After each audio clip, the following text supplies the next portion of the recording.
स्वप्न के भीतर स्वप्न, विचारधारा के भीतर और एक अन्य सघन विचारधारा पर छन्न, कथ्य के भीतर एक अनुरोधी, विरुद्ध विपरीत नेपथ्य संगीत, मस्तिष्क के भीतर एक मस्तिष्क, उसके भी अंदर एक और कक्ष, कक्ष के भीतर एक गुप्त प्रकोष्ठ और कोठे के सामने गुहांधकार में मजबूत संदूक, दृढ़ भारी भरकम, और उस संदूक भीतर कोई बंद है, यक्ष या के उरांगुटांग हाय। अरे डर यह है ना उरांगुटांग कहीं छूट जाए, कहीं प्रत्यक्ष न यक्ष हो। करीने से सजे हुए संस्कृत प्रभा में, अध्ययन गृह में बहस उठ खड़ी जब होती है, विवाद में हिस्सा लेता हुआ मैं सुनता हूं ध्यान से अपने ही शब्दों का नाद प्रवाह, और पाता हूं अकस्मात स्वयं के स्वर में उरांगुटांग के बौखलाती हुंकृती ध्वनियां। एकाएक भयभीत पाता हूं पसीने से सिंचित अपना ये नगन मन। हाय हाय, और न जान ले कि नगन और विद्रूप असत्य शक्ति का प्रतिरूप प्राकृत उरांगुटांग मुझ में छिपा हुआ है।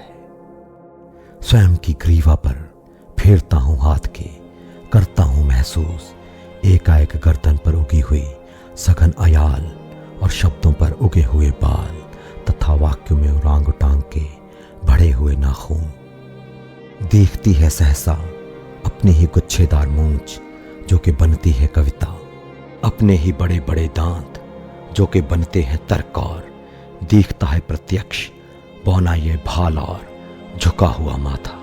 जाता हूं चौंक में निज से, अपने ही बालदार सज से, कपाल की धज से, और मैं विद्रूप वेदना से ग्रस्त हो करता हूं धड़ से बंद वह संदूक, करता हूं महसूस हाथ में पिस्तौल बंदूक। अगर कहीं पेटी वह खुल जाए, उरांगुटांग यदि उसमें से उठ पड़े, धाएं धाएं गोली दागी जाएगी। रक्ताल फैला हुआ सबोर उरांगुटांग का लाल लाल खून तत्काल। ताला लगा देता हूं मैं पेटी का, बंद है संदूक। अब इस प्रकोष्ठ के बाहर अनेक कमरों को पार करता हुआ संस्कृत प्रभा में, अध्ययन गृह में अदृश्य रूप से प्रवेश कर चली हुई बहस में भाग ले रहा हूं। सोचता हूं विवाद में ग्रस्त कई लोग, कई दल सत्य के बहाने स्वयं को चाहते हैं प्रस्थापित करना, अहं को तथ्य के बहाने।